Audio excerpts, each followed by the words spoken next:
साथियों, मैं रत्ना वोरा अहमदाबाद गुजरात से मेरे YouTube चैनल रत्ना वोरा बेबाक में आप सभी का बहुत बहुत स्वागत है। जाति है कि जाति नहीं? जी हाँ, पिछले 2 दिनों से सोशल मीडिया पे जाति जाति और सिर्फ जाति के ऊपर ही चर्चाएं चल रही हैं। और चर्चा क्यों ना हो, क्योंकि संसद में जब राहुल गांधी ने जातिगत जनगणना की बात कही और उन्होंने कहा कि हम जातिगत जनगणना करवा के ही रहेंगे, क्योंकि जातिगत जनगणना होगी तभी पता चलेगा किस जाति की कितनी हिस्सेदारी है और उसको फिर सरकार में कितनी भागीदारी मिलती है। जातिगत जनगणना के सवाल पर ही उन्होंने, जब निर्मला सीतारमण ने हलवा बनाया और हलवे को बनाने के साथ जो फोटो वायरल हुआ, उस फोटो के अंदर 20 एक अधिकारी दिखाई दे रहे हैं, परंतु उन 20 अधिकारी में से कोई भी एससी समाज का नहीं है, एसटी समाज का नहीं है, ओबीसी का नहीं है। शायद एक मुस्लिम समाज के अधिकारी वहां पे फोटो में दिख रहे हैं। अर्थात जो पूरे देश की इकोनॉमी को संभाल रहे हैं, वित्तीय मंत्रालय को संभाल रहे हैं, उस वित्तीय मंत्रालय में भी बजट पेश किया जा रहा है। और बजट पेश करने से पहले जो हलवा बनता है और हलवे को जो बनाया जा रहा है और जिनके बीच में बांटा जा रहा है, उस विषय को लेकर राहुल गांधी ने कहा कि लगभग 20 अधिकारी वहां खड़े थे, परंतु उन 20 अधिकारी में से एक भी दलित समाज का नहीं था, एक भी आदिवासी समाज का नहीं था, एक भी पिछड़ा वर्ग का नहीं था। शायद कोई एक अधिकारी था, वो कोई अल्पसंख्यक समाज का था, परंतु उसको भी पीछे खड़ा करके रखा हुआ था।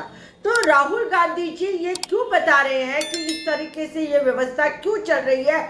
क्योंकि देश के अंदर जितने भी साधन संसाधन हैं वो सिर्फ और सिर्फ कुछ गिने चुनी जातियों के हाथ में सीमित है और वही लोग पूरे देश को चला रहे हैं। और जब राहुल गांधी जी ने पार्लियामेंट में इस बात को रखी तो निर्मला सीतारमण जी हंस रही है, मुस्कुरा रही है, जैसे कि राहुल गांधी जी को चुटकुला कह रहे हो। परंतु राहुल गांधी जी ने देश की नब्ज को समझ लिया है और राहुल गांधी ने कहा कि देश में जातिगत जनगणना होनी ही चाहिए, क्योंकि जातिगत जनगणना होगी तभी तो पता चलेगा कि किस जाति की कितनी हिस्सेदारी सरकार के अंदर है। और जातिगत जनगणना होने के बाद ही सरकार जो प्रपोजल्स बनाएगी, जो प्रोजेक्ट बनाएगी, जो स्कीम बनाएगी, जो नीति या वित्तीय विषयों पर निर्णय लेगी, वो सिर्फ इस पे ले सकती है। परंतु भारतीय जनता पार्टी को जातिगत जनगणना नहीं करानी है। खुद प्रधानमंत्री अपने आप को बोलते हैं मैं ओबीसी हूं। जब वो खुद ओबीसी का बोलते हैं तो उनको फिर ओबीसी समाज को अर्थात पिछड़ा समाज की जनगणना करने में क्या तकलीफ है? क्या प्रधानमंत्री नहीं चाहते हैं कि पिछड़े समाज को उनके जनसंख्या के हिसाब से उनको कुछ हक मिले? खैर, यहाँ पर बात पूरी नहीं होती।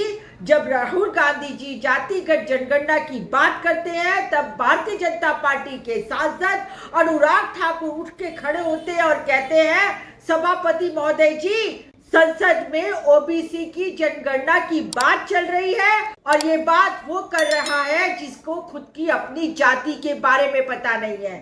तो साथियों, जैसे ही अनुराग ठाकुर ने ये बोला तो पूरे संसद में हो हल्ला मच गया। परंतु देखिए राहुल गांधी ने कितने सहजता से इस बात को जवाब दिया।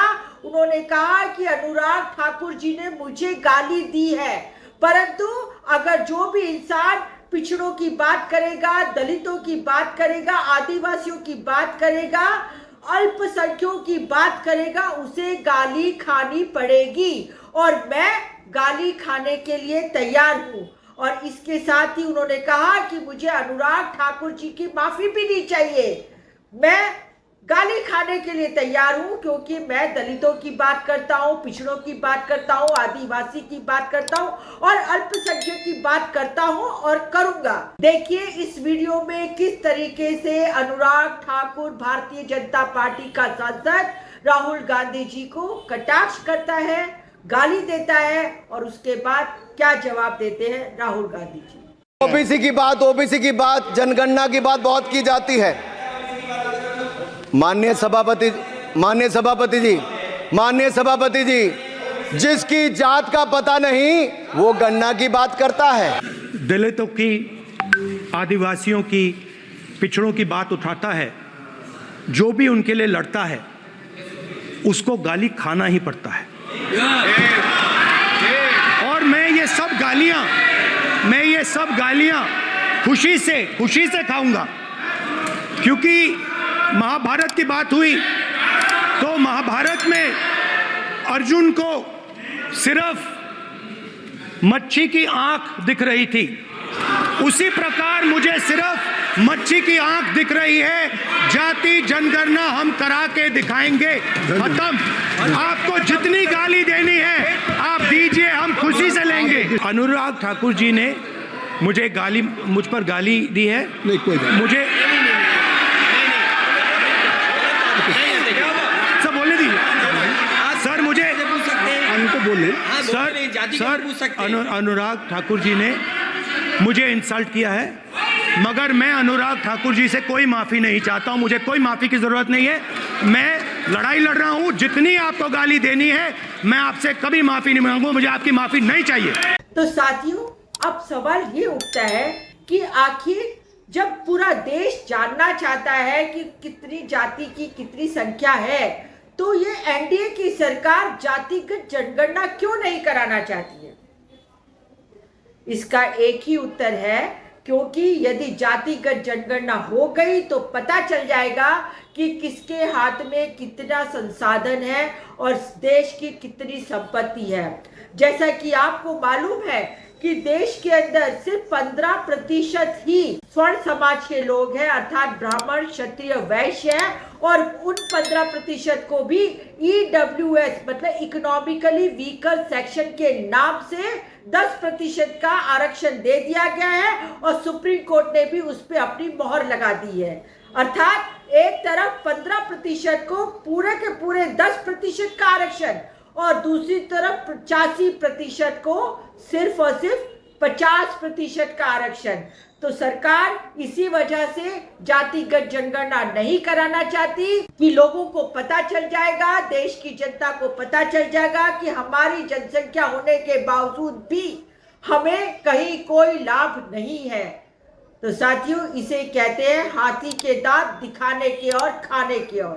एक तरफ प्रधानमंत्री कहते हैं कि जाति मतलब महिला, किसान, युवा और मजदूर, 4 जातियों की बात करते हैं, परंतु इन 4 जातियों में ज्यादातर तो सभी अनुसूचित जाति, अनुसूचित जनजाति, पिछड़ा और अल्पसंख्यकों के लोग हैं। तो क्यों नहीं उनके बारे में प्रधानमंत्री नरेंद्र मोदी सोचते हैं? तो साथियों, आज का ये वीडियो मैं यहीं समाप्त करती हूँ इस प्रश्न के साथ, क्या भारत देश में जातिगत जनगणना होनी चाहिए या नहीं? नमस्कार, मैं फिर मिलती हूँ एक नई वीडियो, एक नए विचार के साथ। यदि आपको मेरा ये वीडियो पसंद आया हो तो मेरे YouTube चैनल रत्ना वोरा बेबाक को सब्सक्राइब कीजिए, ज़्यादा से ज़्यादा शेयर कीजिए और ज़्यादा से ज़्यादा इसे लाइक दीजिए। साथ ही आप मुझे इंस्टा, फेसबुक और ट्विटर पर भी फॉलो कर सकते हैं। नमस्कार।